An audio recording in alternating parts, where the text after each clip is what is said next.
Acompáñenme al libro de Segunda de Corintios capítulo 5, por favor.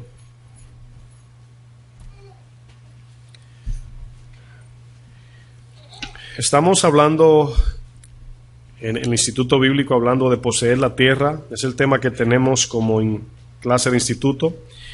Y ahora estamos en el tercer trimestre y el tema del trimestre se llama el terreno de la mente.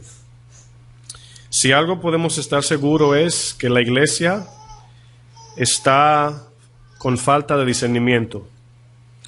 La iglesia de hoy no tiene discernimiento. El cristiano de hoy no tiene discernimiento.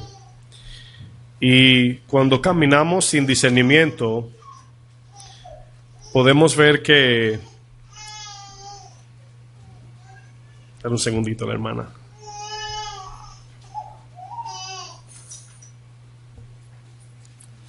Gloria a Dios. Nos damos cuenta de que no podemos caminar sin discernimiento, ¿verdad? ¿Quién podría caminar en un lugar o ir hacia un destino perdido, sin mapa, sin el GPS o el GPS, ¿verdad?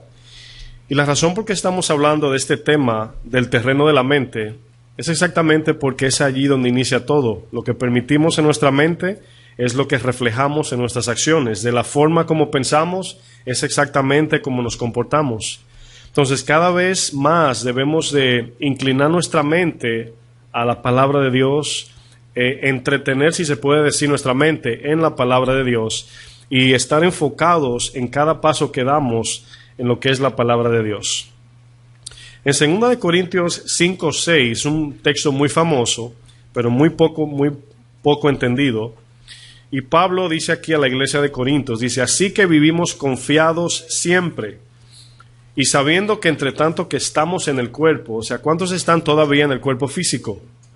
Todos los que estamos aquí todavía. Dice, estamos ausentes del Señor. O sea, ¿cuántos pueden ver al Señor ahora mismo? En la fe sí, ¿verdad? Y luego dice en paréntesis, dice, porque por fe andamos, no por vista. Colosenses 3:1, no tienen que buscarlo, lo vamos a estudiar más adelante. Dice, si pues habéis resucitado con Cristo, buscad las cosas de arriba, donde está Cristo sentado a la diestra de Dios. Poned la mira, es muy importante esa palabra, en las cosas de arriba y no en las de la tierra. Si algo estamos seguros también es que vivimos en el siglo del entretenimiento, ¿verdad? Yo creo que estamos en un tiempo, yo sé que va a incrementar, donde el entretenimiento no falta, ¿verdad? O sea, hay tantas cosas que Satanás en su corriente, en el sistema terrenal, ha diseñado, y no estoy satanizando lo que es recrearnos, divertirnos o, ¿verdad?, disfrutar de lo que Dios da cada día, pero podemos ver cómo nos satura, ¿verdad?, el sistema en que vivimos, ¿verdad?, especialmente en este país y especialmente en ese estado. Bueno, hoy por medio de efectos, sonidos y televisión, programas, etcétera, el entretenimiento es algo que, ¿verdad?, si no somos fuertes en voluntad, nos enredamos en eso, ¿verdad?, y perdemos mucho tiempo allí. Bueno, la pregunta sería, y yo quiero que esto lo consideremos porque podemos caer en el legalismo, ¿verdad?, o en las obras muertas, y no, mi intención no es esa, ¿verdad? Y yo hago una pregunta. ¿El entretenimiento es malo o es bueno? No tienen que contestar, pero es a pensar. ¿El entretenimiento es malo o es bueno?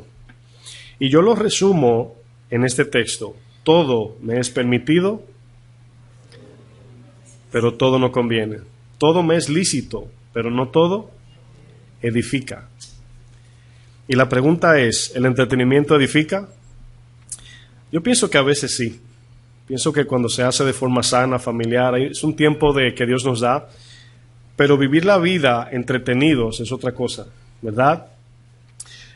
¿Qué quiere decir entretenimiento? Vamos a ver la definición. Quizás a muchos le impacte lo que quiere decir. Como ya saben, a mí me gusta dividir las palabras, y si la podemos separar en dos, ¿cómo sería? Entretener, ¿verdad? Yo creo que eso lo dice todo, entretener. Bueno, la raíz de esta palabra, entretener, podemos decir que entre significa acorralar. Usamos la palabra entre cuando estamos en un problema sin salida. ¿Cómo decimos? Estamos entre la espada y la pared. Estamos acorralados. Y la palabra tener es la palabra poseer o dominar. En otras palabras, aquí entretener puede traducirse de la siguiente forma: acorralar para dominar la mente. Ahora, el único fin de entretener, el que entretiene tiene como fin sacar su dinero. Pero el sistema diseñado de lo que es el entretenimiento, lo único que tiene como fin es entretenerlo, y vamos a ver más adelante cómo implica esto en nuestras vidas, lo que es entretenernos. Y cuando somos peregrinos y estamos pasando por un lugar, un peregrino tiene una misión en el lugar por donde está atravesando. Somos extranjeros y peregrinos. Y si yo le diría a usted, si usted le regalan, ¿verdad?, un ticket de vuelo y se va a un resort, usted se lleva un dinero, ¿verdad?, en su cartera, usted se pasa en una tienda, o sea, pasa por una tienda a comprar muebles, televisor, cama, si va de pasada, ¿verdad que no? Bueno, ¿tienen los demonios dominio sobre nuestra mente? Es una pregunta que parece fuera del contexto, pero me van a entender en un momento. ¿Tienen los demonios dominio sobre nuestra mente, sí o no? ¿Qué ustedes creen? ¿Los demonios tienen dominio sobre nuestra mente?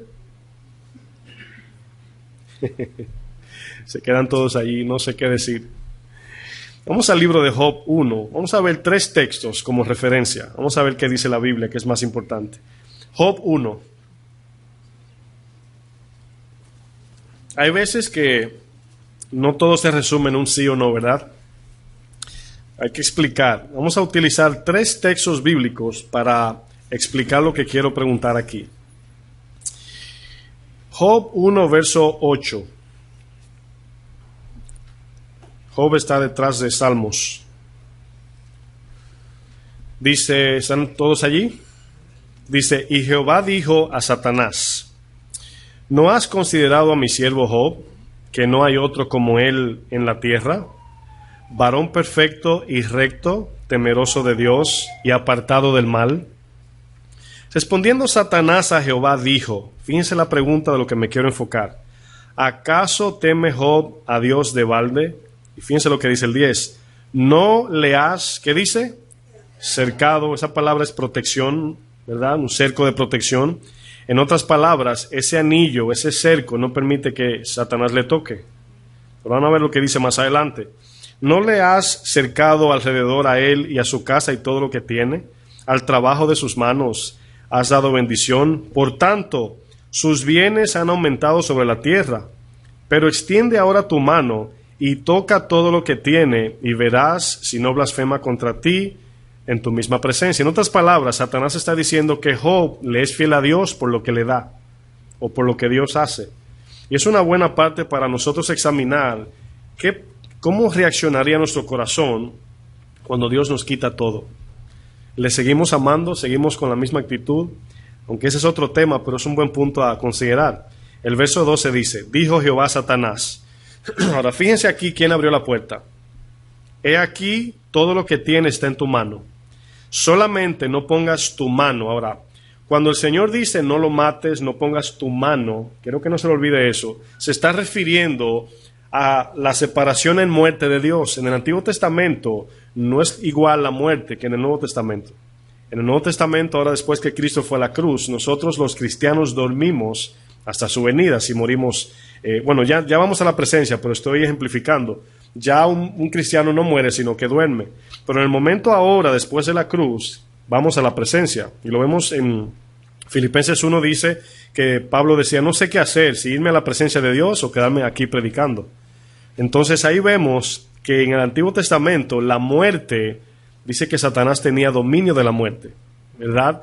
Y aunque morían y se iban en la fe al seno de Abraham, en otras palabras, descansaban en la promesa de Dios hasta que Cristo fuera a la cruz, estaban detenidos, vamos a decir, en un lugar de detención por un tiempo. Por eso Efesios dice, y el Señor subió y se llevó con él la cautividad. Y los cautivos allí eran los del Antiguo Testamento que creyeron. Pero vemos aquí que el Señor le entregó a Job. El Señor le quitó el cerco. No quiero que se le olvide eso, porque nuestra protección divina,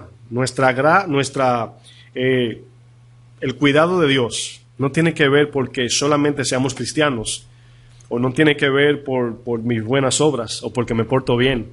Siempre debemos de ver eso como gracia, solamente. pura gracia. Bueno, acompáñenme ahora a 1 de Juan 5. Vamos a ver otra referencia. La pregunta sigue persistente. ¿Tienen los demonios dominio sobre nuestra mente?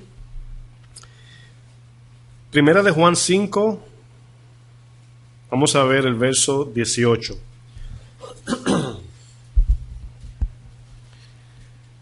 Primera de Juan 5, 18. Dice, sabemos que todo aquel que ha nacido de Dios no practica el pecado, pues aquel que fue engendrado por Dios le guarda. ¿Y qué dice? Ahora, ¿cómo podemos utilizar esos dos textos? En Job dijo, no ponga tu mano. Aquí dice, el maligno no le... ¿Con qué se toca? O sea, vamos utilizando referencias, ¿ok? Sabemos que somos de Dios y el mundo entero está bajo el maligno. En otras palabras, si vemos aquí la palabra no le toca, está hablando de agarrar. Pero el mundo entero está no solamente agarrado por Satanás, sino subyugado. De forma espiritual, es como si Satanás tuviera la mano en el cuello del que no es cristiano, así, ¿verdad? Lo tiene dominado bajo su yugo. Nosotros aquí, cuando Satanás nos toca, lo vimos en Job, es porque Dios permitió con el propósito de probarnos. Ahora, fíjense que sí se le da un permiso. Acompáñenme ahora a 2 Corintios 12, 7. Estoy utilizando textos para contrarrestar lo que voy a decir.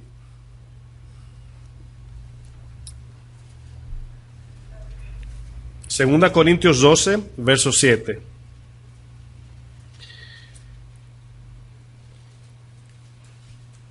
Esto es muy importante porque cuando viene una prueba a nuestra vida, no debemos decir que reprender a Satanás, sino más bien permanecer en la fe y atravesar esa prueba agarrados de Dios. Por eso es que el texto en el Antiguo Testamento lo malinterpretan. Dice, muchas son las pruebas del justo y de todas ellas nos librará o lo librará Dios. Librar no es que no le va a permitir la prueba. Librar es que al atravesar la prueba saldrá del otro lado agarrado de Dios. Aunque puede morir, esta persona puede morir tratando de atravesar. Cuando los cristianos del primer siglo que perseguían, los discípulos que mataron, ellos permanecieron, pero murieron. Santiago lo atravesaron con una lanza. En el caso de Juan fue el único que no murió, pero todos fueron mártires. Y ahí vemos que la prueba vino, el dolor vino, pero fue físico. Pero ellos permanecieron y hoy están a la diestra de Dios, todos están allá con el Señor. Fíjense lo que dice el verso 7, aquí Pablo hablando. Dice, y para que la grandeza de las revelaciones no me exaltasen desmedidamente, en otras palabras, para que no me envanezca por lo que viene del cielo, me fue dado un aguijón en mi carne. ¿De parte de quién? De Dios. Un mensajero de Satanás. Dice, ¿para que qué? Para que me abofetee. Aquí es para que me doblegue en el área del orgullo, ¿verdad? Para que no me enaltezca sobremanera. Ahora bien, va a suceder algo en nuestro caminar con Dios. Nosotros muchas veces, voy a decir esto con respeto, de forma egoísta, queremos que Dios quite nuestros defectos. Por ejemplo, hay veces que, en el caso mío, le voy a usar el ejemplo mío, hay veces que yo le pido a Dios tantas cosas de que quite, ¿verdad?, mi forma de hablar, mi forma de expresarme, cómo sirvo a Dios, y muchas veces puede provenir eso de un corazón egoísta, para vernos bien, no sabiendo que cuando terminamos de servir a Dios, tenemos mucha crítica. Yo debía hacerlo así, debía hacerlo así. Y a quien le servimos viene a ti y te dice, hermano, gracias. Y tú dices, pero en tu mente, pero no lo hice como debí. Lo que pasa es que lo que hicimos no lo hicimos nosotros. Lo hizo Dios por gracia. Y cuando vemos nuestra imperfección, le damos la gloria porque vimos, es que no fui yo que lo hice. Entonces, hay veces que queremos que Dios nos quite actitudes y cosas de forma egoísta, pero aquí Pablo dice, me fue enviado un mensajero de Satanás. Si usted quiere lo anota, pero en 1 Reyes 22, 21 al 22, allí vemos a Acab con Josafat, si saben la historia. Y dice que se envaneció este rey y estaba el profeta Micaías, los que han leído la historia. Micaías estaba preso, porque Acab lo tenía preso porque no le gustaba lo que le decía de parte de Dios. Pero le gustaba lo que decían los demás profetas, porque estaba de acuerdo. En otras palabras, hoy vemos en las iglesias que vienen profetas a la iglesia y se ponen de acuerdo primero con el pastor para profetizar a la iglesia. ¿Sabían eso? Y cuando viene un profeta y le dice, ¿de qué vas a hablar? Dios me dijo que dijera esto, no puede subir, porque me va a espantar la gente, se me va el diezmo. Y no le gustaba lo que Micaías decía, y lo tenía allí. Micaías le habló de forma sarcástica en una. Le dice, no dice el Señor que vayas. Pero el rey sabía que él estaba siendo sarcástico en ese momento. Y le dijo a Josafat, al rey de Judá, ¿no te he dicho que siempre me profetiza lo que no quiero oír? Así le dijo en otras palabras.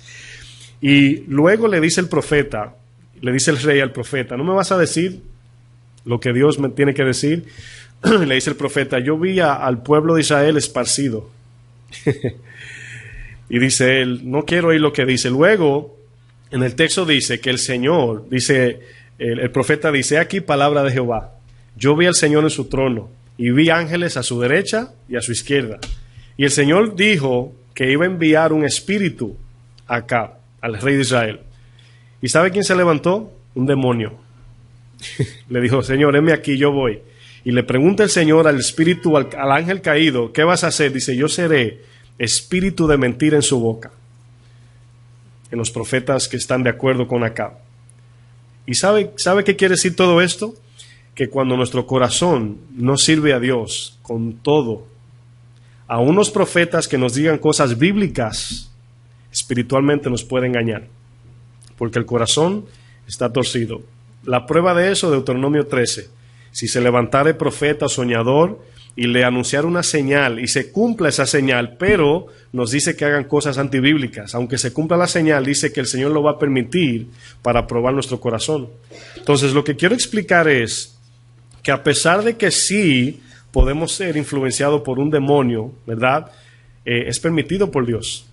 Porque dice primera de Juan 5 que el maligno no nos toca. Y lo que quiere decir es que no perdemos la salvación por una tentación de Satanás, pero nos prueba para ver dónde estamos en la fe. Miren, ¿por qué todavía Satanás influencia? Es un instrumento de Dios para nosotros, pero Satanás está sobre los que no son cristianos. El mundo entero está bajo el maligno, pero a nosotros no nos toca. Vamos a Santiago 1 para que vean un ejemplo. Santiago 1:12, vamos a ver nada más.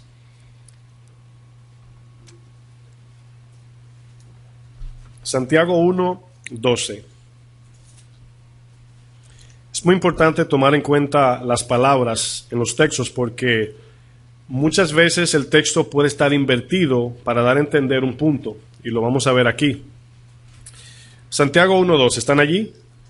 Dice, bienaventurado el varón que soporta la tentación. Ahora ahí usted ve que no dice, bienaventurado el varón que reprende al diablo, ¿verdad? Y ¿saben cuántas veces aparece en la Biblia, en el Nuevo Testamento, reprende al diablo? ¿Cuántas veces aparece? Sí, aparece una vez. ¿Y sabe quién lo dijo? Miguel, el arcángel. El Señor te reprenda. Y a veces estamos reprendiendo al diablo como cristianos, como que si fuéramos soldados, ángeles de Dios peleando con demonios. No debemos de reprender al diablo. Dice Efesios que debemos de resistir. Eso es lo que dice la Biblia. ¿Están de acuerdo? Bueno, aquí dice, bienaventurado el varón que soporta la prueba. No que reprende al diablo, que la soporta. O la tentación. Tentación y prueba es la misma palabra griega. Es la misma, tentación y prueba. La tentación viene a ser tentación para el que ama con lo que es tentado. Pero viene a ser prueba también para nuestra fe. Porque Satanás no va a utilizar, ¿verdad? Ya conocen la tentación. ¿Sí saben la tentación que siempre uso? La tentación del brócoli, ¿verdad? Nadie, ¿saben lo que es brócoli todos, verdad? Bueno, ¿quién es tentado por un brócoli? Así como de madrugada se levanta con ese deseo. Pero con carne frita, ahí sí somos tentados, ¿verdad que sí? Bueno, dice, pero cuando haya resistido la prueba, vuelvo y repito, no dice reprendido a Satanás, resistido la prueba. Dice, recibirá la corona de vida.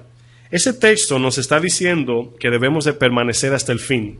porque ahí dice el que resista la prueba. Y el que no resiste, no recibe la corona de vida. La corona de vida no está hablando de un galardón, está hablando de la vida eterna. De eso está hablando. Y luego dice que Dios ha prometido a los que le aman. Y aquí los que le aman es ese amor que está por encima de nosotros. En otras palabras, por encima del amor a mí. Pero fíjense lo que dice anteriormente, dice resistido. Esa palabra, ese verbo, ¿está en presente, pasado o futuro? ¿Está en? Dígalo duro. En pasado. Resistido. ¿Verdad? Ya resistió. Y esa palabra resistido está hablando, quiere decir en el griego vencer. Vencer, es importante esta palabra. Vencer la prueba. Fíjense que la corona viene después que pasamos la tentación. Pero ¿cómo es que viene la tentación? Si pudiera preguntar. ¿Puede venir de la carne? ¿Puede venir del mundo? ¿O de quién más? De Satanás. Y sí viene, Satanás sí viene y no podemos decir que influencia, porque este mismo texto nos dice que no digamos que somos tentados por Dios, porque Dios no tienta a nadie, sino que nosotros somos tentados de nuestra propia concupiscencia. Por eso es que Pablo dice que tenemos que morir a lo terrenal. Si nosotros perdemos el amor por lo pecaminoso, ya no es una tentación.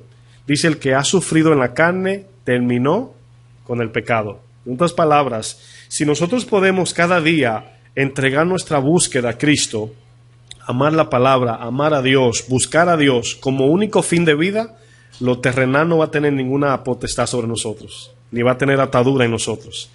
Bueno, pudimos ver aquí que sí hay una entrada en nuestra mente demoníaca. Siempre van a venir pensamientos, ¿verdad? ¿Quién los puede detener? Si con mirar algo ya se plasma un pensamiento.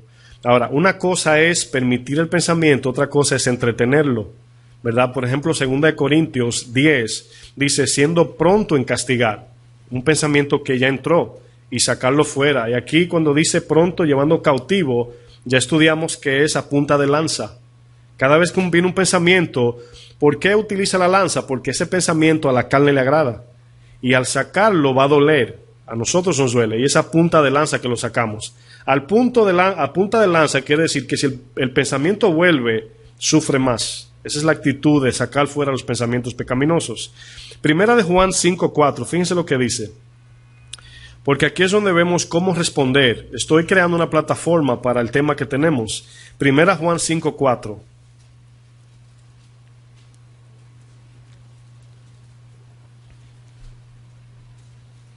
Dice, porque todo lo que es nacido de Dios vence al mundo.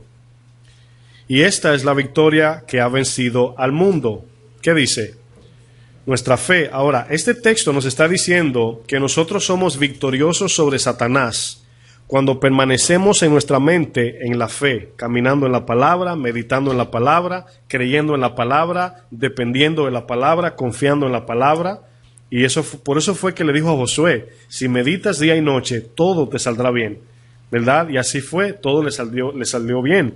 Entonces aquí este texto dice que nuestra victoria sobre el mundo, de lo que se llama vencer al mundo, es nuestra fe. Ahora es importante esto, porque la fe se practica en la mente, ¿verdad? Pero se obedece con el corazón. Entonces es una combinación de permanecer con nuestros pensamientos llenos de la palabra, pero con la voluntad de buscar esa palabra, de permitir la palabra y de ceder nuestra voluntad a ese pensamiento bíblico. Bueno, ¿quién no quiere ser victorioso sobre el pecado? ¿Quién no quiere? ¿Quién sí quiere? Bueno, todos. Todos queremos estar por encima del pecado. Entonces, aquí dice que la fe, mis hermanos, es lo que nos permite estar o ser victoriosos sobre el pecado. Vamos a ver más adelante más ejemplos. Yo voy a poner un ejemplo bien simple. Las ilustraciones ayudan mucho. Vamos a pensar en un piloto de avión. Ese piloto de avión está sobre las nubes a 15,000, 20,000 pies de altura, ¿verdad? ¿Cómo usted cree que ese piloto que va en ese avión puede llegar a su destino? ¿Quién me dice? ¿Cómo? Ayúdenla. Guiado por la torre de control. Mi pregunta es, ¿el piloto ve dónde tiene que doblar o frenar o no sé qué? ¿Verdad que no ve? Él es dependiente de la torre de control. Él hace lo que le dice la torre de control y tiene allí vamos a decir, un GPS de verdad, que es lo que lo dirige. Nuestro GPS es la palabra. Eso es lo que nos dirige a nosotros. Pero fíjense en algo, que este piloto está confiando su vida y la de los tripulantes y los pasajeros y todo el que sirve allí en la torre de control. Él subió a 20,000 pies de altura confiando en la torre de control.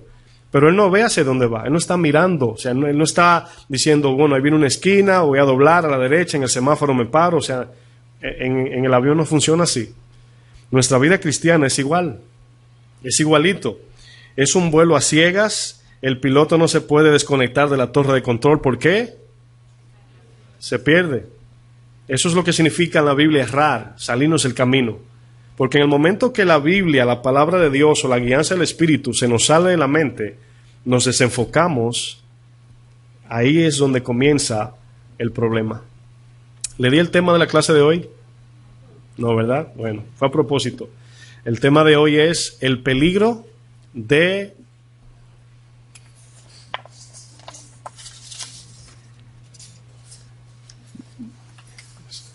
no se apure que ¿dónde ando? Oh, ya sé por qué. Fue que lo puse detrás. El peligro de quitar la mira. Lo que pasa es que estaba buscando una palabra para la mente y la que me llegó fue mira. El peligro de quitar la mira. Es ahí donde nosotros somos vencidos por el mundo. ¿Qué quiere decir quitar la mira? Lógicamente es caminar. Vamos a usar este ejemplo del piloto de avión. El piloto de avión, si quita la mira de la torre de control, se pierde. La vida cristiana es igual. Por eso es que me traslado al inicio de la clase. Es por eso que el entretenimiento es un enemigo en nosotros. El distraernos, el perder la noción de nuestro caminar en Cristo. Ahora le voy a hacer otra pregunta y esto puede ser otra clase. Si no estamos llenos de la palabra, ¿en qué vamos a mirar o qué vamos a pensar? Si no tenemos como prerequisito la llenura de la palabra al hacer, al caminar, al dirigirnos por Dios, si no tenemos la palabra, ¿cómo vamos a llegar? Esa es la importancia de llenarnos de la palabra cada día. Esa es la gasolina. Es como decir, bueno, me voy en el avión como piloto, voy a depender de la torre de control, pero no tengo comunicación con el de la torre. O sea, no tenemos teléfono, audífono, no forma de comunicarnos. Y nos vamos y luego decimos, pero ¿cómo me comunico? El Espíritu cuando nos habla toma de la palabra en nuestra mente y nos la trae para decidir. Eso es lo que significa rema en la Biblia. Entonces, si no nos llenamos, ¿de dónde va a tomar el Espíritu para hablarnos? ¿Saben por qué lo decidió Dios así? Porque nos da una Biblia física para que nosotros podamos discernir si lo que estamos haciendo es de Dios. Porque el Espíritu me habló. Bueno, está bien. ¿Qué te dijo? Pastor, tengo una palabra para ti. Está bien, yo la recibo, pero quiero oír lo que dices y tiene que estar alineado con la Biblia. A lo mejor no está en la Biblia, pero yo sentí que fue de Dios. Yo pude ver una luz amarilla, no importa lo que hayas visto. Puede bajar el ángel Gabriel y si no predique el evangelio es anatema. Pero ¿cómo sabemos si no conocemos la palabra? ¿Se puede entender? Entonces no importa, no debemos ser maravillados en emoción porque vimos un dragón o la cola de Satanás o no sé qué, y eso maravilla más que afirmarnos en la verdad de Cristo. Cuando Dios nos pida cuenta, no nos va a preguntar cuántos sueños tuvimos, cuántas experiencias místicas o milagrosas tuvimos. Eso no lo va ni a mencionar. O le vamos a decir, en tu nombre hicimos milagros, sacamos demonios y profetizamos. El Señor le dice, apartaos de mí, porque no hicieron su voluntad. Y la voluntad es permanecer en la fe. El camino cristiano, mis hermanos, es un camino invisible. Por eso dice la palabra, pocos lo hallan. Y allí no es porque no lo encuentran, es porque su corazón está inclinado a otras cosas. Y aunque la palabra venga, miren, eso es tan delicado, y yo digo esto con todo el amor. Hay veces que personas no cristianas nos hablan y es Dios. Niños, borrachos.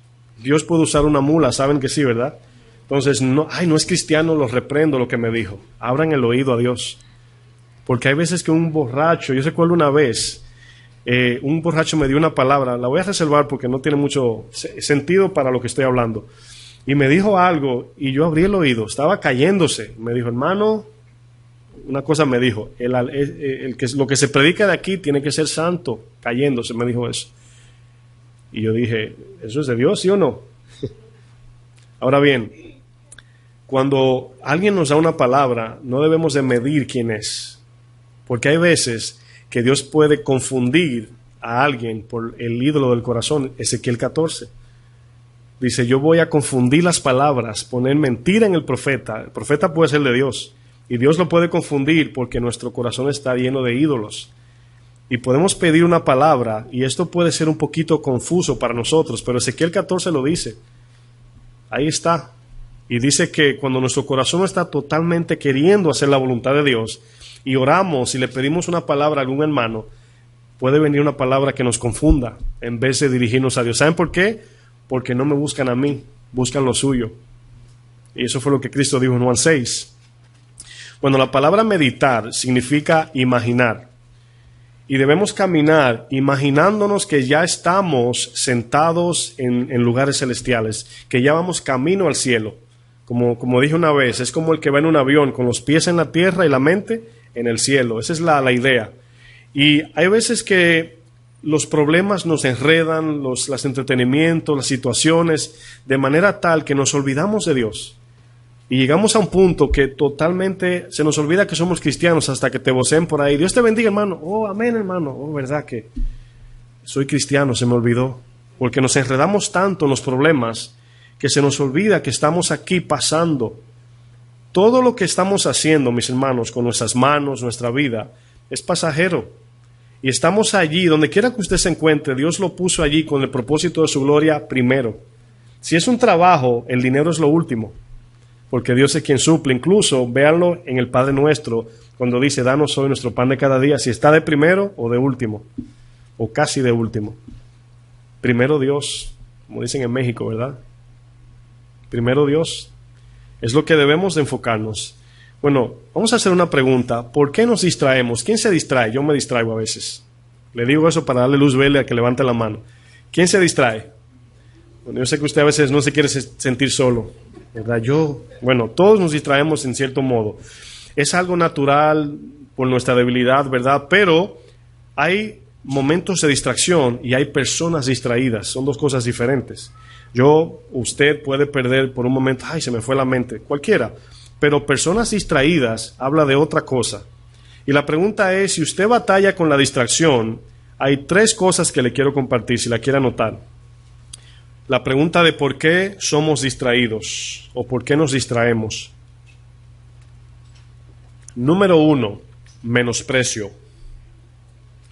¿Cuántos de ustedes, y esta pregunta es al corazón, no levante la mano, no digan amén, de momento tiene un niño en la mano y de momento está en un lugar y se le pierde, ¿verdad?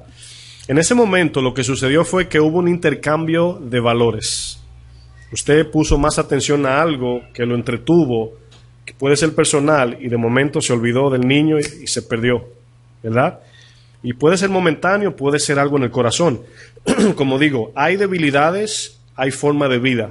Son 2 cosas diferentes. O en otras palabras, ocasionalmente o práctica. ¿Sí me entienden?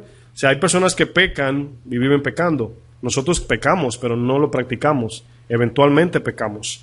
Entonces, vemos aquí que el número 1 es el menosprecio. Número 2, el doble ánimo. Doble ánimo significa un corazón dividido, ¿verdad? Un poquito para Dios, un poquito para mí, un poquito para Dios, un poquito para el mundo. Y no estamos firmes en esa adoración genuina hacia Dios. Doble ánimo puede ser, número 2. Y número 3, incredulidad. Número 3, incredulidad. Estas 3 están en el corazón. Porque cuando algo tiene importancia, yo le voy a poner un ejemplo. Imagínese que usted, una madre, acaba de tener un niño recién nacido, ¿verdad? Y la doctora se lo va a pasar. En el momento que se lo está pasando, suena el teléfono y ella diga, ay, y le ponga la mano y lo quite, ay, el teléfono, y suelta el niño. Estoy haciendo un ejemplo, claro. Imagínense, ¿verdad? Eso. Ahora, ¿qué hubo allí? Un intercambio de valores, ¿verdad? Menospreció el niño para ponerle atención al teléfono. ¿Cuántas veces hacemos cosas así? Dejamos lo importante por poner atención. Ay, es que, ¿se acuerdan de Marta y María? ¿Distraída en qué? En los quehaceres. Y el Señor le dijo, Marta, Marta, tanto te afanas, pero su corazón estaba en los afanes terrenales, y María dijo, aquí está el Señor de señores, ¿por qué me afano? que se hunda el mundo, estoy con el Señor. Y es así que debemos de ser con los problemas. Que pase lo que pase, Cristo está en mí. Que se pierda, que se vaya, que, claro, no una forma despectiva de las cosas, sino más bien no tener ese afán por lo terrenal. Porque Cristo está aquí, ¿verdad? Bueno, esos tres vienen del corazón. Y cuando el corazón no quiere, está en otra cosa, la mente se va. Fácil, no tenemos enfoque. ¿Por qué? Porque siempre estaremos, esa madre que ama a ese niño, puede no sonar el teléfono, temblar la tierra, y no se va a desenfocar de cargar el niño. Entonces, el Señor nos dejó su evangelio para que lo llevemos como cosa preciosa, ¿verdad? Y debemos de cada uno llevar eso para que cuando Él nos pregunte, como los talentos, ¿qué hiciste con lo que te di? Ay, Señor, ¿y qué fue lo que tú me diste, verdad? No me acuerdo. Te di 5 talentos. Oh, verdad. Imagínense que les respondamos a Dios así. Lo guardé, Señor, se me olvidó, me ocupé, no me dio el tiempo. Y sería un día muy difícil. Bueno, cuando esto sucede, cuando tenemos menosprecio, doble ánimo, incredulidad, porque todo tiene una cadena de causa y efecto, es aquí donde no tenemos paz de Cristo. Y al no tener paz, la mente comienza a vacilar, se divide, se extravía. Y es por eso que a veces no tenemos ese dominio propio, que es un fruto. Usted no puede de momento decir, voy a tomar control de mi mente. Usted puede, Dios le dio esa fuerza, pero cuando se habla de dominio propio como estilo de vida, es la paz de Cristo que hace eso. Tranquilos, dominados, sin ser muy acelerados. Pedro era uno que era bien acelerado, efusivo. Siempre estaba fogoso y siempre estaba en todos lados. Pero los frutos del Espíritu transformó a Pedro. Es el mismo Pedro que le dijo al Señor, Señor, de ninguna manera te acontezca, voy a morir por ti, lo negó 3 veces. Señor, quiero caminar. O sea, ese Pedro efusivo fue el mismo que dijo en 2 de Pedro, añadida la virtud, conocimiento, dominio propio, verdad, paciencia, piedad, etcétera. Fue él que dijo eso, pero ven el Pedro de antes y el de ahora, es el que queremos ser, el Pedro nuevo, si usted es efusivo.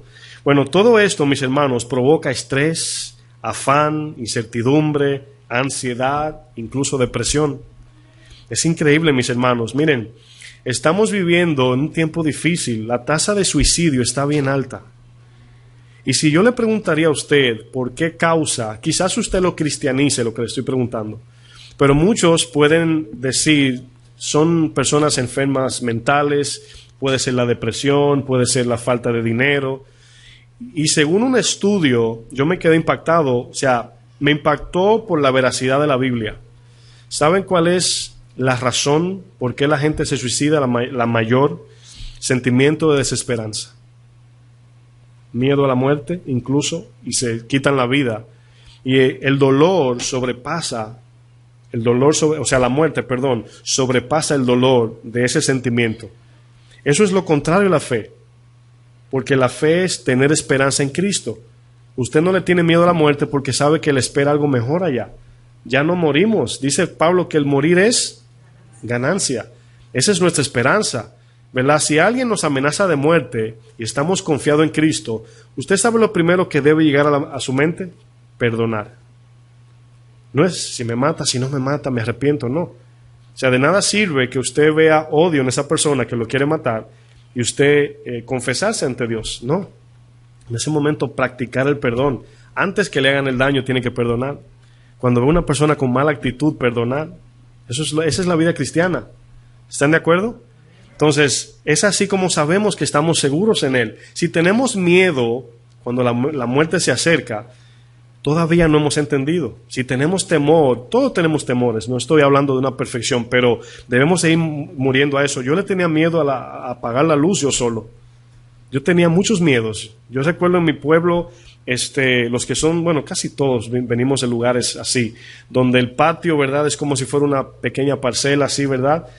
Y cuando se apagaba la luz, había un árbol que le daba la luz de la calle y se formaban figuras, y mi miedo formaban como así demonios y vampiros, y no existen, pero uno en la mente. Y yo miraba eso y decía, mi abuela me decía, ve a buscar la ropa que está tendida, secándose, que va a llover. Y yo hacía así, y me decía, vete ahora. Y yo me apretaba. ¿Sabe lo que yo hacía? El patio de mi casa es amplio y tiene una división de donde está la ropa. Y yo hacía así. y salía corriendo y le daba la vuelta y agarraba todas las ropas así y venía corriendo. Imagínese el cordel y agarrando todas las ropas así y luego entraba. Y mi mamá oía la puerta cuando yo le daba y decía, ¿qué fue? Digo yo, no, nada. Era la rapidez por el temor a la oscuridad que yo tenía. Yo tenía muchos miedos. Yo en mi casa camino, a veces mi esposa se encuentra conmigo de noche. Y mi suegro, siempre me acuerdo de él, que se asusta. Cuando se levantaba a trabajar de madrugada, yo estaba allí parado. Se encontraba de frente conmigo. Pero Dios va matando eso. El perfecto amor echa fuera todo temor. Pero todo esto se va produciendo, mis hermanos. Todo inicia en la voluntad, en nuestro corazón, en qué está inclinado. Y aquí vemos que la alta tasa de suicidio tiene que ver increíblemente con la falta de fe. ¿Lo puede creer usted? Cuando yo leí esto, me llegó esto a la mente. Yo pensaba que, en ese momento dije yo, wow, increíblemente fuimos creados para ser dependientes de nuestro padre. Por eso es que cuando un padre abandona a su niño, ese niño se desarrolla inseguro. Pero qué bueno que tenemos Padre nuestro. Qué bueno que tenemos un Padre celestial que no nos va a dejar. Porque muchos quizás que están aquí vienen de familia que el papá o la mamá lo abandonó. Y eso crea inseguridad porque cuando uno está... Fuimos diseñados para ser dependientes y los niños más. Y aquí vemos que ahora Cristo nos conectó al Padre. Dice que fue la primera vez que se dijo esto y fue un escándalo y blasfemia para los judíos. Dice, y a los que en él creyeron le dio la potestad de ser hechos hijos de Dios. Increíble. Eso nunca se había dicho en el Antiguo Testamento. Bueno, hay algo en nosotros, para ir avanzando, que nos alerta cada día por medio de la conciencia. ¿Y saben lo que es? Increíblemente, si yo le doy una hora para que me digan, quizás alguien pueda decir, porque a mí me impactó cuando me llegó el pensamiento. Hay una alerta de vida. Cuando digo alerta, estoy hablando de esa fobia, de ese miedo. Es relacionado con lo que hablamos del suicidio, ese sentimiento de desesperanza. Y la conciencia nos alerta, ¿verdad? Y podemos llegar al punto de inmunizarla. En otras palabras, de no sentir nada, luego de endurecernos. Pero esa alerta de vida, ese miedo por la cual muchos beben, fuman, usan drogas, es para inmunizar el dolor. Acuérdense que la bebida es algo que inmuniza los nervios. ¿Sí saben eso? Cuando alguien bebe, el alcohol inmuniza, o sea, no sienten nada. Se caen, se parten la cabeza y no sienten nada porque están tratando de aplacar ese dolor con el alcohol. Bueno, aquí vemos que la alerta que nuestra conciencia nos alarma cada vez, ¿saben qué es? La separación de Dios. La separación de Dios. ¿Han visto un niño cuando no encuentra a su mamá de 2, 3 años en un parque? ¿Cómo se pone? Increíble, ¿verdad? Esa lejanía de seguridad de nuestro Padre es lo que nos alerta de culpa cada día. Al venir a Cristo, ¿verdad? Muchos han crecido en esta paz y tienen la seguridad y ahora su mente está puesta en su Señor, pero comienza con el corazón. Bueno, vamos a volver a 2 Corintios 5. Hay unos textos que quiero usar como referencia. 2 Corintios 5, verso 6. Es por esto que Satanás utiliza los medios de entretenimiento para que no nos unamos con nuestro Padre, para que no tengamos esa paz en Él. Y nos engaña lógicamente con cosas materiales, pero no es culpa al final de Satanás, Él tendrá su pago, sino de nosotros. 2 Corintios 5, 6 dice, así que vivimos confiados. Fíjense lo que dice la palabra, Pedro hablándole a la iglesia de Corintios. Vivimos confiados, ¿qué dice? Siempre. Dice, y sabiendo que entre tanto que estamos en el cuerpo, y ese entre tanto se está refiriendo a que tenemos una esperanza. En otras palabras, lo que estamos pasando es momentáneo, ¿verdad? Las aflicciones de este tiempo no se comparan con la gloria venidera que ha de manifestarse en los hijos de Dios. Y luego dice, estamos ausentes del Señor. Y hablando aquí del cuerpo terrenal, dice, porque por fe andamos, no por vista. Bueno, vivimos confiados siempre. ¿Cómo vivimos confiados? Número 1, para los que toman notas, confiados en su palabra. Confiados en su palabra.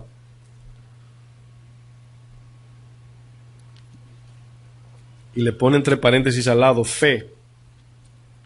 Confiados en su palabra y a la derecha le pone fe entre paréntesis.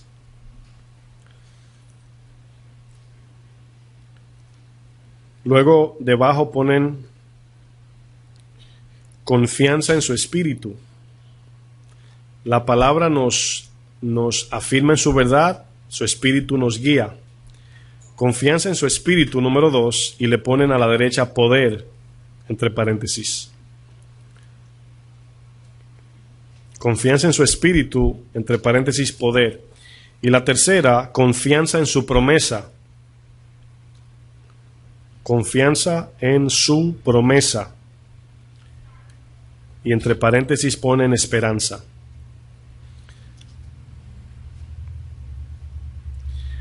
Caminamos por fe hacia nuestro galardón con el poder del Espíritu que nos capacita, nos guía, con la esperanza puesta en el Señor. Esa es nuestra vida, ahí se resume todo. Fe, confianza, poder, capacidad, esperanza es lo que todos quieren. Acerca del suicidio hablaba exactamente de eso, la desesperanza de vida. ¿Qué pasa después de la muerte, verdad? Vamos al libro de Hebreos, vamos a usar ejemplos de andar con la mira en el Señor. Esos son ejemplos que vamos a usar. Fíjense cómo podemos andar con la mira. Y la mira aquí la idea es mirar en la mente. Si le pueden poner ahí, si lo escriben. La mira es mirar con la mente. Y lógicamente es de forma bíblica, ¿verdad? Mirar con la mente. Hebreos 11:24. Hebreos 11:24.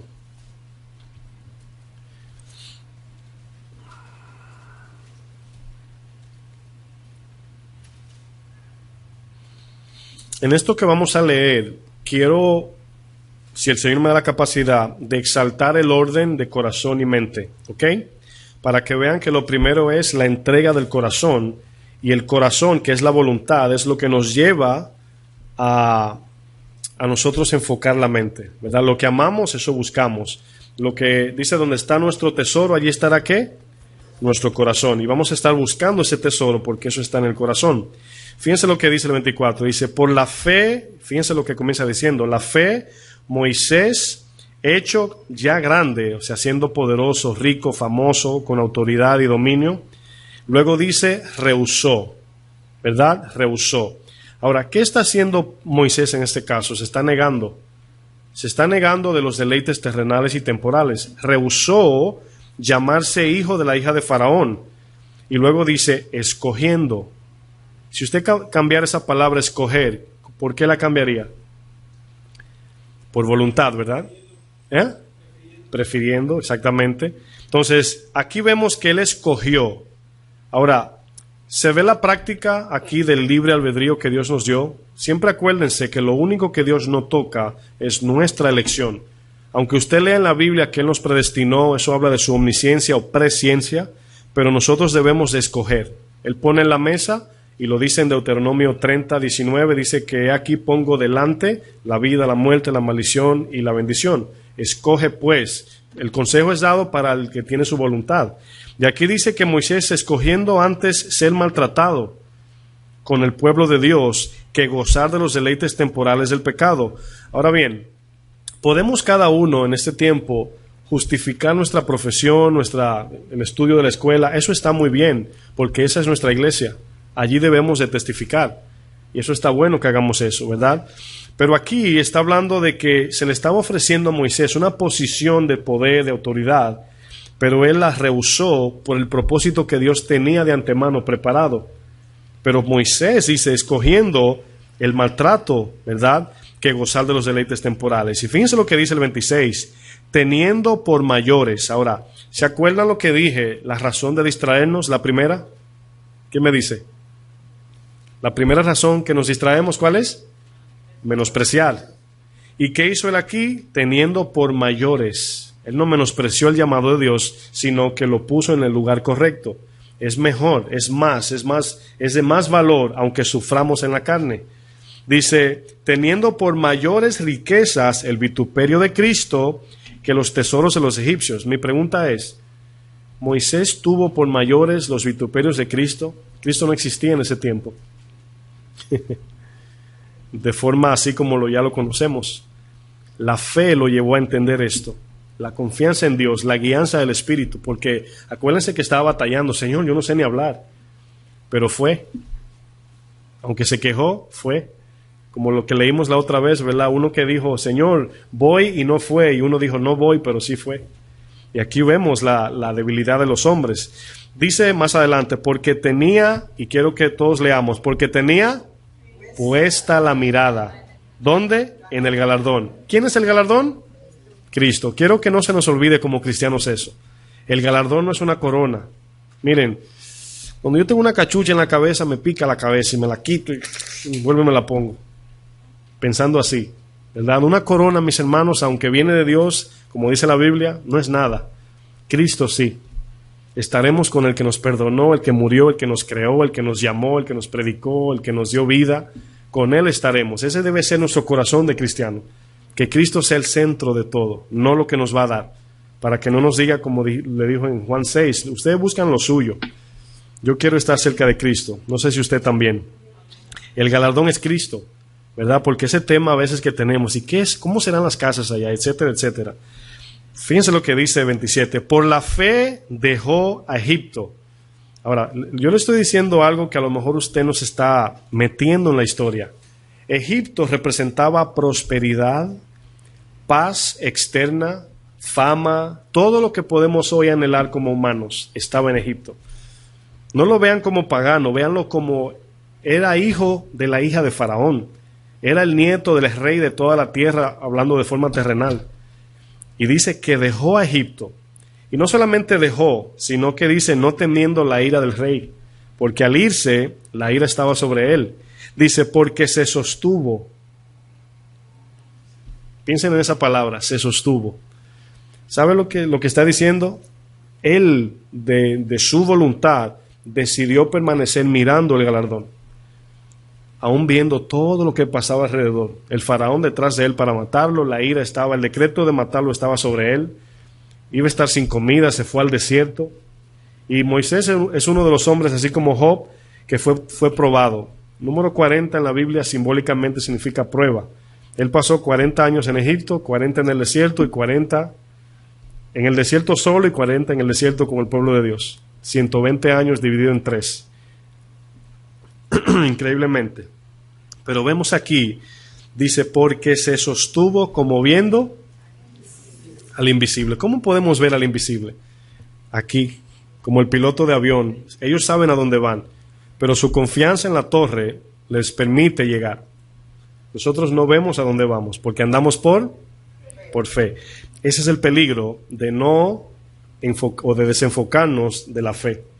Y eso es cada día, día y noche. Le dijo Josué, medita día y noche. Ya tenemos un camino abierto, mis hermanos. La escalera de Jacob está disponible. Estamos caminando. No nos hemos ido porque esto no es una salvación egoísta, sino que debemos de quedarnos como Pablo decía. O sea, no me quiero ir para llevarme a lo más que pueda. Entonces, esto cambia nuestro evangelismo. ¿Sí o no? O sea, debemos de arrastrar el más que pueda, ¿verdad? Como dice, no sé si fue Charles Spurgeon que dijo esto, dijo, debemos de agarrarnos de los pies de los no creyentes al punto de no permitir que vayan al infierno y rogarle que no vayan a ese lugar. En otras palabras, buscar la forma más entregada en servicio, en sacrificio para evangelizar al que no conoce a Cristo. Es por eso que estamos estudiando la palabra, para compartir al que no la conoce y para vivirla como luz. Entonces aquí vemos que el propósito de Dios no es salvarnos de forma individual y gozarnos porque soy salvo, sino al salvarnos sufrir el vituperio de los que no son salvados y ponernos esa carga y pedirle a Dios ese dolor si no lo tenemos. ¿Ha usted orado alguna vez por dolor? ¿Ha usted pedido a Dios dolor alguna vez en oración?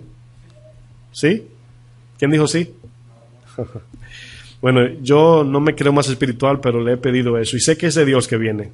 No me jacto en decirlo, sé que es de Dios. ¿Saben por qué es bueno pedir dolor? Porque es lo único que nos mueve, el dolor. ¿Saben por qué los padres trabajan por los hijos? Porque le duelen sus hijos. Y si no nos duelen los perdidos, como decía un pastor, dice, a lo mejor no somos salvos. Porque de ahí está el amor, la semilla de mirar a una gente cara a cara que se va al infierno y no aprovechar ese momento para hablarle de Cristo. Y a veces no es hablarle, es el sacrificio de ser luz. En ese momento servir, dar nuestra vida y soportar el oprobio. Y no venir con quejas, es que es difícil. Esa es la prueba. Si fuera fácil, todo el mundo fuera cristiano. Romanos 7:23. Romanos 7, verso 23.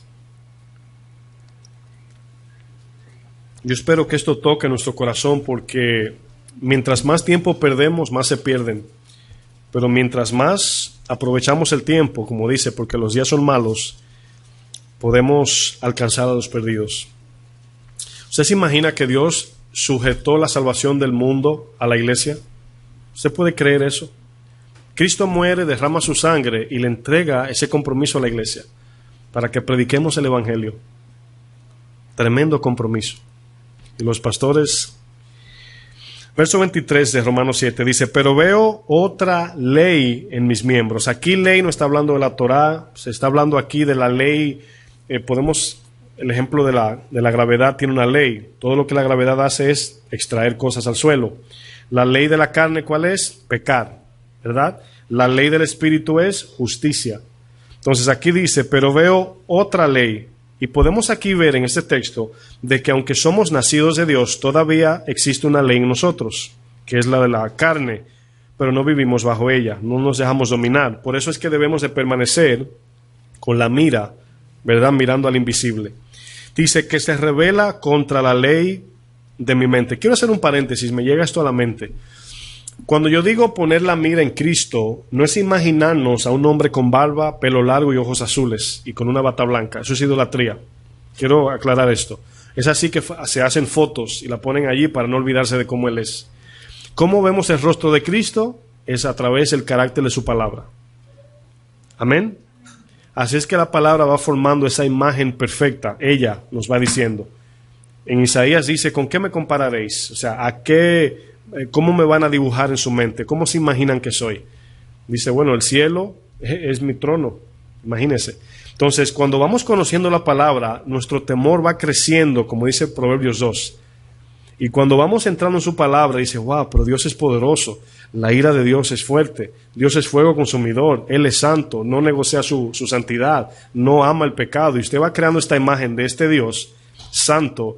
Y esa es la mirada donde la ponemos. Y por eso es que el temor a Dios nos aleja del pecado. Es que no puedo pecar, es que a Dios no le agrada ese tipo de temor. Y por eso dice que el principio de la sabiduría es el temor a Dios. Porque la sabiduría es separarnos del pecado que nos lleva a la perdición y nos acerca a Dios, que es Dios de eternidad. Entonces quería decir eso para que no digamos: ¿cómo ando yo mirando a Cristo? ¿Cómo me lo imagino? En la oración traten de no mirar una cara de un hombre, sino más bien el carácter de su palabra. Y ahí se va formando esa imagen espiritual. Dice que veo otra ley en mis miembros que se revela contra la ley de mi mente. Fíjense lo que dice: la ley de mi mente. Y que me lleva cautivo a la ley del pecado que está en mis miembros. En otras palabras, cuando usted está enfocado, ¿verdad? Por ejemplo, ¿cuántas veces decimos: ay, quiero ir a hacer esto porque estoy aburrido? En otras palabras, no tengo nada que hacer. Claro que hay mucho que hacer. Podemos pasar un tiempo hablando con Dios, leyendo la palabra, meditando en ella hasta su venida. En eso debemos de estar ocupados. Entonces vemos ahí que la ley de los miembros se revela contra la ley de mi mente. O sea, es una batalla de olvídate de la palabra y enfócate en el entretenimiento. Olvídate de lo que dice el Señor y mira aquí la diversión. Olvídate de lo que hay en el cielo que no es real y mira lo que te están ofreciendo aquí. Fue lo que Moisés hizo. Se olvidó de Egipto y dice que fijó su mirada, se sostuvo. Sostener es no moverse. Eso quiere decir sostenerse. Se sostuvo como mirando al invisible. Esa es la actitud que debemos de adoptar. Dice el 24, miserable de mí. Y aquí miserable no es solamente una acción emocional, ¿verdad? Como cuando nos damos en la cabeza por torpe, no solamente eso. La palabra miserable es un reconocimiento de la pobreza espiritual, de que Pablo no podía vivir la ley en sus fuerzas, sino podía vivir la fe en su corazón. Ese es el contraste. Miserable de mí está hablando su pobreza, miseria espiritual. Y luego dice: ¿quién me librará de este cuerpo de muerte? Pablo aquí está reconociendo que él quiere morir a este cuerpo carnal, que quiere todavía vivir los deseos terrenales. Y luego dice, 25, gracias doy a Dios por Jesucristo, Señor nuestro.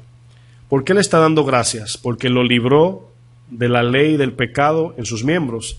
Aunque todavía vivimos en espacio de la santificación, vemos que vivir en santidad no es un estado, ¿verdad?, con alas blancas y un anillo de oro en la cabeza, sino la práctica diaria del enfoque en su palabra. Eso es lo que significa santidad. Separados de mente. Podemos estar en medio de un lugar muy, muy, muy sucio, espiritualmente hablando, lleno de pecado, y podemos estar en cuerpo y separados en mente. Pablo, cuando predicaba, dice, cuando estoy con judíos me comporto como judíos, con gentiles como gentiles. No estaba hablando de hipocresía, se estaba poniendo al nivel de ellos para presentarle el evangelio sin pecar. Se estaba poniendo, o sea, hay veces que como maestros, pastores, nos introducimos hacia la gente. Yo soy el pastor fulano de tal, de la iglesia tal, como si fuera una etiqueta, para que sepas con quién estás hablando. Entonces ahí viene el problema, porque luego se intimida. Ay, eres pastor, ay, no sabía. Y ahí, o sea, debemos de ser normales, ¿verdad? No hay que estar dando identificación de quiénes somos y ponernos a nivel del pobre en espíritu como somos nosotros también. Ponernos a nivel del ignorante para levantarlo al conocimiento de Dios. O sea, cuando el ejemplo simple que usé los otros días, si alguien se cae, si no nos doblamos para levantarlo, no lo podemos ayudar, ¿verdad? Y es algo un poquito raro. Fíjense lo que dice más adelante. Doy gracias a Dios y luego dice, por Cristo, ¿verdad? Así que yo mismo con la mente sirvo a la ley de Dios. Con la mente sirvo a la ley de Dios. Aquí se derriba todo lo que son obras muertas o fe, salvación por obras, si podemos decir, ¿verdad? ¿Cómo sabemos lo que es cuando estoy obrando en la carne, aunque sea bíblico, o cuando estoy obrando en el espíritu? Tiene que ver con nuestra posición mental. ¿Cuál es esa? Bueno, número uno, debemos de exponer nuestra actitud de lo que hacemos, no tanto la capacidad de lo que sabemos, sino con la actitud que lo hacemos. Y la primera actitud es nuestro reconocimiento de pobreza espiritual. Es bajo ese entendimiento, o sea, soy pobre en espíritu y entiendo que lo que hago es por pura gracia. Esa es la primera posición. La segunda, con entendimiento bíblico. Y la tercera, con confianza en lo invisible. Y ahí vemos que tenemos la actitud correcta, tenemos la aptitud correcta, que es el conocimiento de la palabra, y luego tenemos la esperanza, la confianza puesta en Cristo. Nada de lo que hacemos debemos de sentirnos halagados, sino sabiendo que todo lo que hacemos es por la gracia de Cristo. Y cuando usted le da un plato de comida a alguien, si usted en su mente está conectado a la palabra frente al trono de Dios y reconociendo que usted fue puesto en el ministerio, y es un privilegio servir a Dios, no que usted es más que el que le está sirviendo, sino se pone por debajo, Dios recibe eso como una obra buena o fruto. Esa es la forma de saber que Dios está con nosotros. Lo hacemos con el amor de Dios. Dice, con la mente sirvo a la ley de Dios, mas con la carne a la ley del pecado. Y aquí no está hablando de matar, robar, mentir. Aquí está hablando del servicio a Dios. Si lo pueden notar. No está hablando de que, robo, peco, mato. No, está hablando de servir al ministerio, pero confiando en su sabiduría. Filipenses dice, yo tengo todo por basura, ¿verdad? Cuando usted escuche por ahí que dicen que Pablo Dios lo hizo apóstol por lo que sabía, usted lo puede en su mente, ¿verdad? No se lo diga, pero reprenda eso. En otras palabras, no crea lo que está diciendo. Porque Pablo en 1 Corintios 15 dice, yo he hecho más que todos, pero no yo. La gracia de Dios conmigo. Entonces, Pablo todo lo que hacía era confiando en esa gracia para que pueda ser avalado por Dios. Vamos en ese capítulo, en ese libro, al capítulo 8 de Romanos. Están en Romanos, ¿verdad? Vamos al capítulo 8, que es el siguiente, para que vean la continuación. Ahora, la primera palabra del verso 1, ¿qué dice la primera palabra? ¿Ahora qué? Ahora pues, es una continuación del 7, ¿ok? Ahora pues, es como poniendo una posición de que yo sirvo a Dios con mi mente y con la mano, todo lo que hago con la carne, con mis fuerzas y confiando en mí, es de la carne. Por eso comienza diciendo, ahora pues, ninguna condenación hay para los que están en Cristo. Y vamos a leer el verso 5. Fíjense lo que dice, porque los que son de la carne, aquí no está hablando de incrédulos. Aquí no está hablando de incrédulos, porque acaba de decir el verso 1, los que están en Cristo no pierden su salvación, los que están en Cristo. Pero ¿pueden haber cristianos carnales? Pregunto. Claro que sí. Entonces, por eso aquí hace una distinción. Miren, si no hubiesen cristianos carnales, ni estuviera en esta sección. estuviera en la sección del 1 al 6, si no me equivoco, donde habla de todo el no creyente. Del 7 en adelante comienza a hablar de los creyentes, creo que del 9 al 12 habla de los judíos. El libro de Romanos es bien completo, pero aquí vemos que la mitad del 7 entrando al 8 y más adelante está hablando ya del creyente. Y ahí comienza en el verso 5, porque los que son de la carne, los que son, está hablando de cristianos que todavía aman los deleites terrenales y las cosas de la tierra, todavía. Los que son de la carne, ¿qué dice luego? Los que son de la carne, esa sola palabra ahí, los que son de la carne, piensan. Fíjense lo que está diciendo. Ahora, ¿se acuerdan que le dije el orden? Corazón controla la mente. La voluntad es lo que manda la mente, a qué recibir, no recibir. Si mi amor por Cristo es pleno, mi mente está enfocada en Cristo. Si mi amor es entregado a las cosas de la tierra, mi mente va a estar desenfocada como cristiano.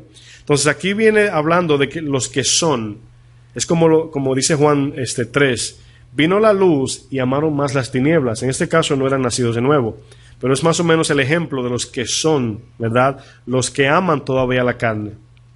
¿Se acuerdan de Filipenses que dice, por ahí andan muchos, y esto lo digo llorando, que son enemigos de la cruz?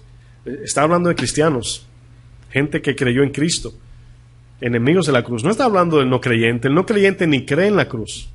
Enemigos de la cruz es aquellos que han recibido la salvación, han recibido el conocimiento de Cristo, pero no han entregado todo su corazón. Por eso era que la multitud seguía, pero luego la gran parte se separaba. Mas dice más adelante, dice que los que son de la carne piensan en las cosas de la carne, pero los que son de Cristo, en ese caso del Espíritu, dice en las cosas del Espíritu. Ahora fíjense aquí, si usted tiene problema de enfoque, el problema es el corazón. Como hablamos de la lengua hace poco en la reunión de familia, creo que era, el problema es el corazón. El problema es que no estamos puros de corazón, está dividido, estamos de doble ánimo, si lo podemos decir así. Entonces, cuando mi corazón está pleno, su lenguaje no es otro, son esos que usted oye, nada más habla de la Biblia y no hay otro tema y todo es la Biblia, la Biblia, la Biblia. ¿De qué vamos a hablar aparte de la Biblia? ¿Qué otro tema que tenga sentido hay? Que yo sepa ninguno. Y no es que no podamos hablar de todo, pero medido por ese lente. Incluso en Deuteronomio dice, y te pondrás la ley como frontal. ¿Saben lo que quiere decir frontal? Como lentes. Que miremos a través de la palabra, que todo lo que veamos con el lente de la palabra, para poder verlo como Dios lo ve. Y dice más adelante el 6, porque, fíjense aquí ahora lo que dice, es una palabra muy importante, porque el ocuparse de la carne. Ahora bien, ¿están de acuerdo que no está hablando de no creyentes, verdad?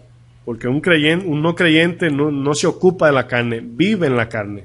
Y no hay forma de ocuparse en el espíritu. Es imposible. Está hablando a creyentes o aquí cristianos carnales.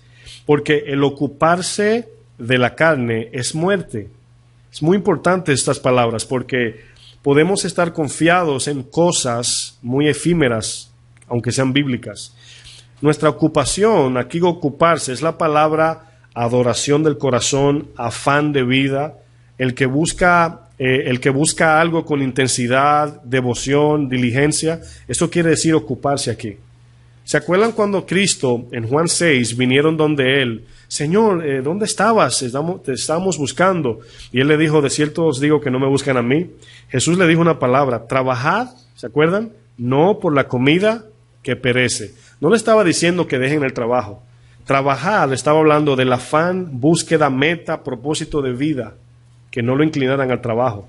El trabajo es una herramienta de vida, es un recurso para adquirir los bienes. Dios lo usa para que prediquemos y seamos luz allí también.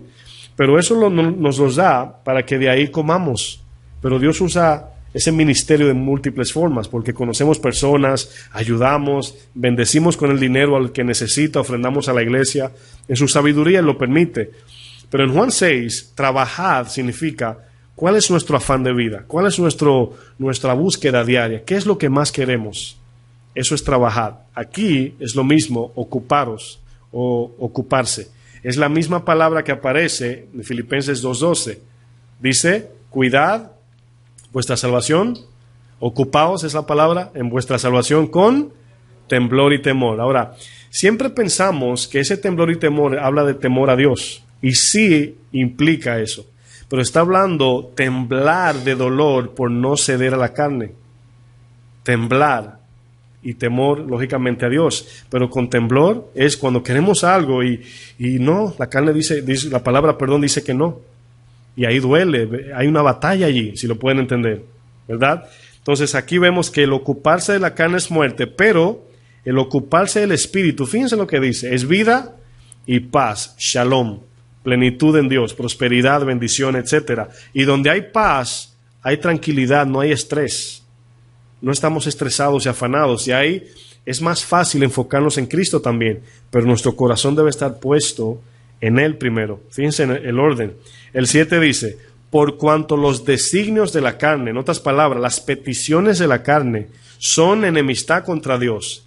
Y esto es lo que apaga el espíritu, porque no se sujetan a la ley de Dios. Y luego dice, ni tampoco pueden, ¿verdad?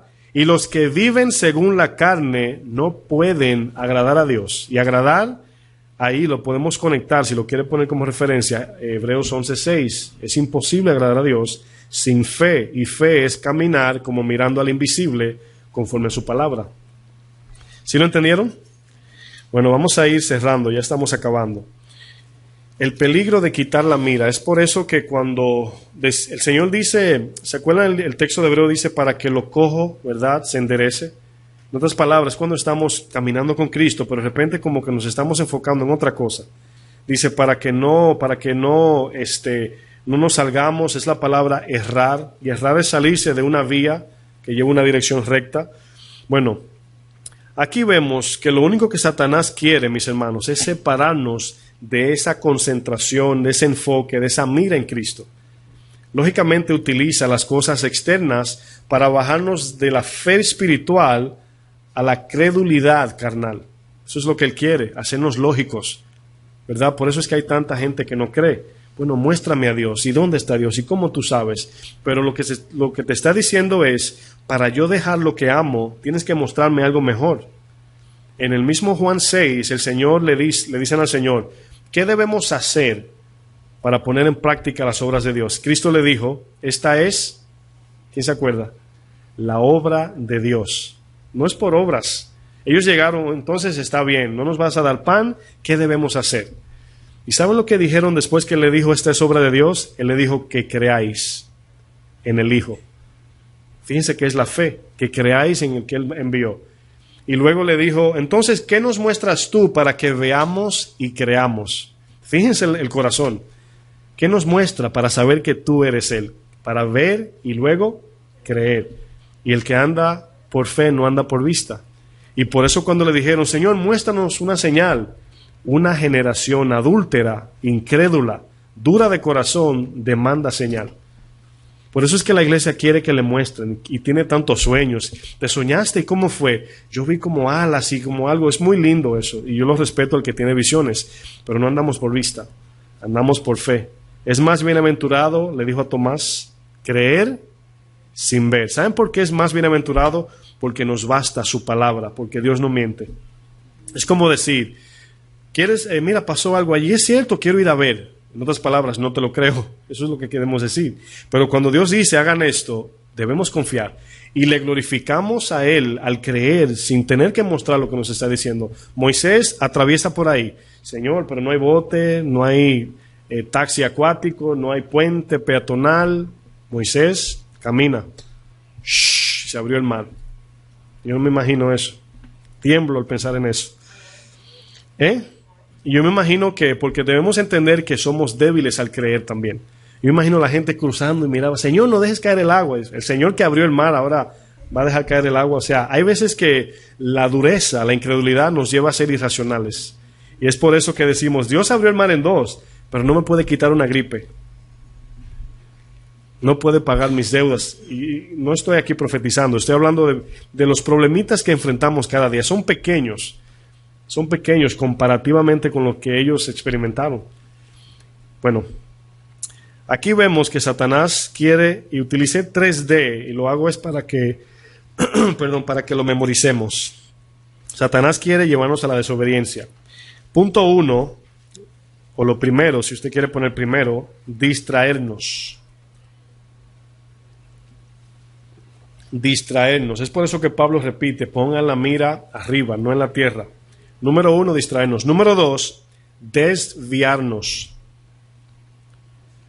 Desviarnos del camino. Si el piloto de avión pierde la torre de control, ¿qué pasa? Se desvía, se pierde. Número 2, desviarnos. Y número 3, desconectarnos. No sé si lo que digo es cierto, ¿verdad? Si alguien sabe que no es así me puede corregir, pero creo que las torres de control son lugares privados donde no sabe todo el mundo dónde está. Creo que es un lugar también, es un blanco de terrorismo. No sé si estoy en lo cierto, pero he escuchado que no todo el mundo sabe dónde está la torre de control, de donde manejan los aviones. Yo he visto las torres, pero no sé a qué se refieren con eso. Pero el punto es el que quiero llevar. Satanás sabe dónde está nuestra torre de control. ¿Sabe cuál es? ¿Cuál es? Nuestra mente. Y por eso es que los misiles, los dardos, los tira allá.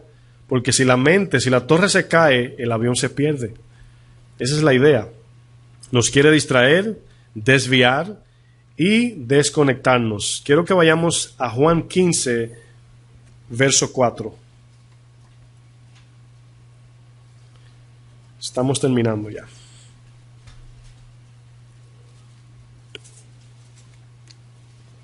Juan 15, 4. Esta es la pregunta. Fíjense cómo a medida que vamos estudiando la palabra, por la gracia de Dios, vamos uniendo cabos en preguntas de un texto que decimos, ¿qué quiere decir esto?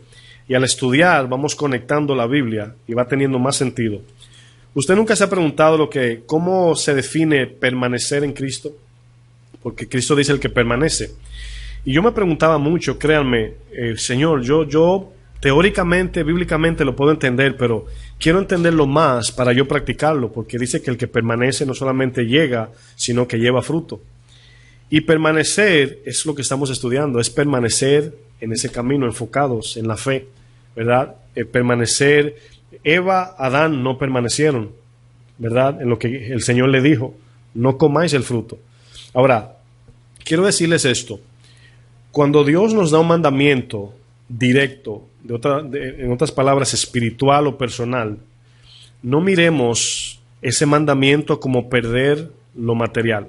En otras palabras, cuando Dios le dijo a Adán y a Eva, en este caso a Adán, no comas el fruto porque el día que de él comiereis, de cierto moriréis, ciertamente morirás. Pero esa palabra morirás puede traer dos actitudes. Una, morirme, o otra, separarme de mi Dios. ¿Sí lo pueden ver? Entonces siempre debemos de ver el mandamiento que lo que implica es separarnos de nuestro Dios. Eso es lo único que debe haber en el corazón. No es que si hago esto pierdo aquello, porque Satanás nos puede ofrecer y Dios nos puede quitar, como le quitó a Job. Entonces nunca debemos decir, ay, es que Dios, ¿verdad? Voy a orar porque Dios me mandó a hacer esto, pero ¿y si pierdo aquello? Lo que no debemos de perder es la presencia de Dios. Entonces ellos no entendieron que la muerte implicaba separación de Dios. Hoy en día, a veces no pecamos, no es por temor a Dios, muchas veces, es por temor a perder lo nuestro. Y podemos pedir santidad como testimonio, como reputación y no como gloria, porque la santidad es dada para gloria a Dios y no para reputación espiritual. Pero a veces la queremos por eso. Me gustaría ser un varón de Dios. ¿Para qué? Para proclamar el Evangelio. ¿Para qué? Para que la gente sea salva. ¿Para qué? Para que la iglesia reciba. Lo último es y para la gloria de Dios. Debe ser lo primero. Como dice Mateo 5, ¿verdad? 14 al 16. Dice, para que vean vuestras buenas obras y glorifiquen a Dios que está en los cielos. Ese es el propósito. Y si nuestro estilo de vida, y eso Dios nos está hablando a la iglesia acerca de esto, de corregir el corazón, de poner a Dios como única meta, propósito de vida y única razón de servir, glorificar a Dios.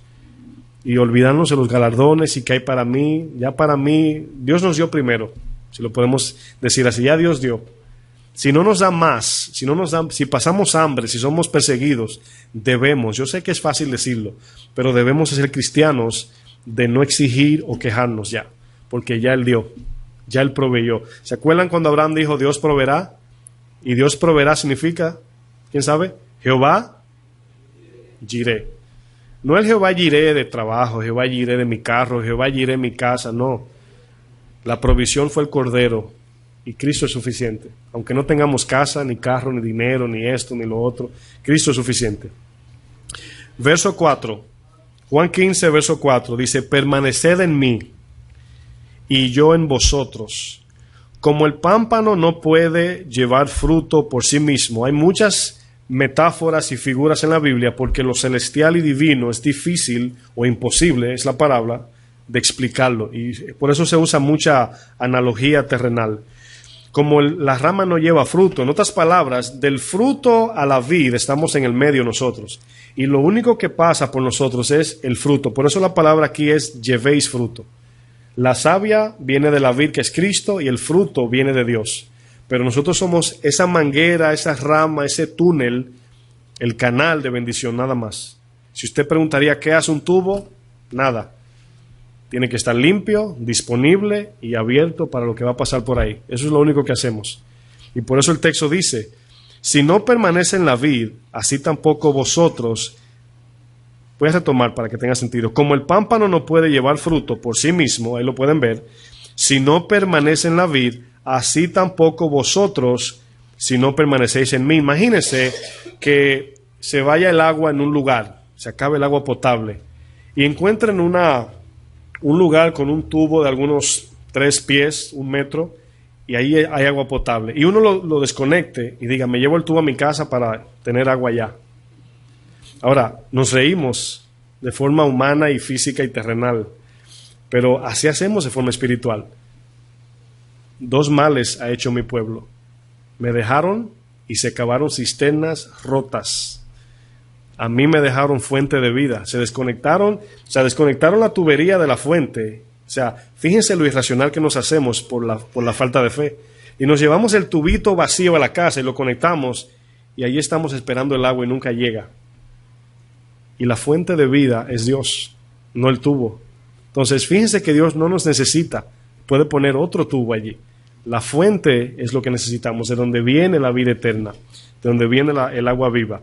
El verso 5 dice, yo soy la vid, ahí está la fuente de vida, y la vid es el líquido que le da la vida a la uva, ¿verdad? Vosotros los pámpanos, el que permanece en mí y yo en él, éste lleva mucho fruto. Volviendo a ese ejemplo del tubo, cuando se promociona eso, ¿verdad? Lo primero que dicen es, allí hay una tubería que está botando agua potable. Ni siquiera a Dios de primero mencionan, a nosotros. Cuando usted ve el fruto, usted dice, wow, esa rama está llena. Nadie dice la raíz. Wow, qué raíz más buena, ¿verdad? Pero cuando se come el fruto, usted no le da la gloria a la rama, sino al árbol. Como cuando se bebe un buen café, una leche, un jugo, usted no dice, qué vaso más bueno. Usted dice, qué jugo más bueno. Entonces la gloria siempre será de Dios. Y qué bueno, porque nos dice que el Señor pone en vasos de barro, ¿verdad?, su gloria, para que la gloria no sea del vaso. Él puede romper ese vaso y hacer otro. El líquido es aquí lo que da vida. Verso 5, ¿verdad? Yo soy la vid, vosotros los pámpanos, el que permanece en mí y yo en él, éste lleva mucho fruto, porque separados de mí, ¿qué dice? Es lógico, el tubo sin estar conectado a la fuente no bota agua. El que en mí no permanece será echado fuera como pámpano. O sea, ¿para qué necesitamos un tubo desconectado? ¿Qué fin, qué oficio tiene? Ninguno. Dice, el que en mí no permanece será echado fuera. Acuérdense que la analogía es permanecer en él, mente, cuerpo, alma y espíritu. Mi mente está ocupada en Cristo. Mi corazón está disponible para él y mi cuerpo es un instrumento físico vivo para Cristo. Ese es el primer mandamiento. Aunque no estamos ahí, estamos camino en esa montaña Everest, hacia allá vamos, aunque no hemos llegado, pero vamos allá. Dice más adelante, y se secará, y los recogen, y los echan en el fuego, y arden. Y aquí es una analogía del infierno, ¿verdad? Muchos pastores, maestros quieren pero ahí está hablando del infierno. Ahí no está hablando de prueba, ni de aflicción, ahí está hablando de que será echado fuera. Y si usted agarra una rama y se seca, no tiene vida, ¿verdad que no? Y el que no permanece se seca. El que permanece tendrá la vida del árbol. Incluso la poda puede ser una apariencia de muerte hasta que el experto en podar le quita un pedacito y ve cuando bota el líquido, dice, no, está vivo la rama. Lo que pasa es que necesita ser podada. Y a veces podemos estar ahí sin dar fruto y necesitamos esa poda, ¿verdad?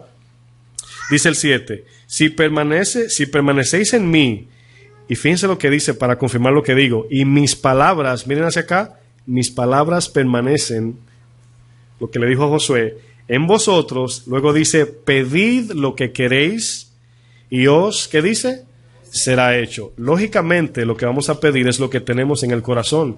Y si permanecemos en su palabra, eso es lo que hay en el corazón. Y vamos a pedir conforme a su voluntad. Y todo lo que pidamos se va a cumplir. ¿Por qué? Porque su palabra está en nosotros. No puede Dios contradecir su palabra. ¿Por qué a veces pedimos y no se cumple? Porque pedimos fuera de su voluntad. Si la rama pide savia para dar fruto, ¿cree que la raíz le va a dar? Es lógico que sí. Pero si la rama le dice, ¿sabes qué? Me quiero ir de aquí a hacer una casa, ¿verdad? Con esta madera, vamos a decir. Bueno, ya no hay vida. Ya tiene otro uso. Vamos a Colosenses 3:1 para poder terminar. No quiero cerrar sin los principios como tarea. Aunque hemos visto el peligro de quitar la mira, estamos hablando de la mente, notamos cómo el corazón implica todo, la voluntad, lo que queremos, lo que buscamos, la intención. Luego de esta clase, el tema que sigue, después que se acabe este trimestre, vamos a hablar de la voluntad. Colosenses 3:1, aquí vamos a ver el orden de voluntad y decisión, ¿ok? Que es donde vemos el corazón y la mente unidos. Y fíjense lo que dice, si pues habéis resucitado con Cristo, en otras palabras, si somos nacidos de nuevo, porque si no tenemos la vida de Dios, es imposible nosotros buscar a Dios, ¿verdad que sí? Antes estábamos muertos en delito y pecado, estamos perdidos, pero nos dio la vida de Dios para buscarlo ahora. Ahora tenemos la capacidad. Y luego dice, si habéis resucitado con Cristo, dice, lo primero que es, buscad. Ahora aquí es con el corazón. ¿Las cosas de dónde? Ahora, ¿qué nos está diciendo aquí? Que busquemos una escalera, un avión, ¿cómo se dice? Un shuttle, el cohete que va a la NASA. No nos está diciendo eso. Nos está hablando de buscar en afán de vida las cosas del cielo, donde está Cristo sentado a la diestra de Dios. Y luego dice, poner la mira en las cosas de arriba, no en las de la tierra. Y mira, está hablando también de nuestro afán, de nuestro día a día, de nuestro todo lo que nuestra mente puede, en la capacidad espiritual que nos ha dado, enfocarnos en todo lo que hacemos, en lo que está en el cielo. Es como caminar, es como cuando una persona decide comprar una casa, vive en un departamento, y luego va y ve esa casa y ya se va a mudar, comienzan los planes ya para mudarse. Y usted ya está en su mente, usted no le da ni mente a lo que tiene aquí. Usted vive hasta casi desorganizado porque se va a ir, ¿verdad? Y comienza a apilar las cajas, ya se va a mudar. Y usted dice, wow, que no puedo esperar para llegar. Y la piscina, si tiene piscina, y el garaje del carro. Ya en su mente usted está en la casa mudado. Ya usted no está haciendo planes para pintar el departamento donde vivía, ¿verdad que no? Entonces su mente, aunque usted esté en el departamento de forma temporal, su mente está en la otra casa. Y ya estamos preparándonos para mudarnos, así estamos aquí de forma espiritual. Bueno, si nosotros viviéramos con esa esperanza, viviéramos gozosos, porque mientras este mundo se desmorona y vive lleno de desesperanza, hay una esperanza eterna que nos espera, mis hermanos, sin fin. Allá no va a ser como en las películas, que después que se acaba vienen las letras. Se acabó la película, ¿no? Allá no habrá quien hizo la película, sino que el autor y el consumador estarán en su trono. Y será Cristo, y vamos a estar con Él para siempre. Debemos de caminar con este pensamiento, ¿verdad? Bueno, 2 principios que quiero compartir. Número 1, buscad lo celestial. Buscad lo celestial. Y acuérdense lo que, si lo anotaron anteriormente, buscad aquí es la total entrega de mi corazón, es la adoración. Y punto 2, morir a lo terrenal. Voy a leer este verso para concluir. Buscar lo celestial, morir a lo terrenal. Romanos 8:13 dice, solamente anótelo.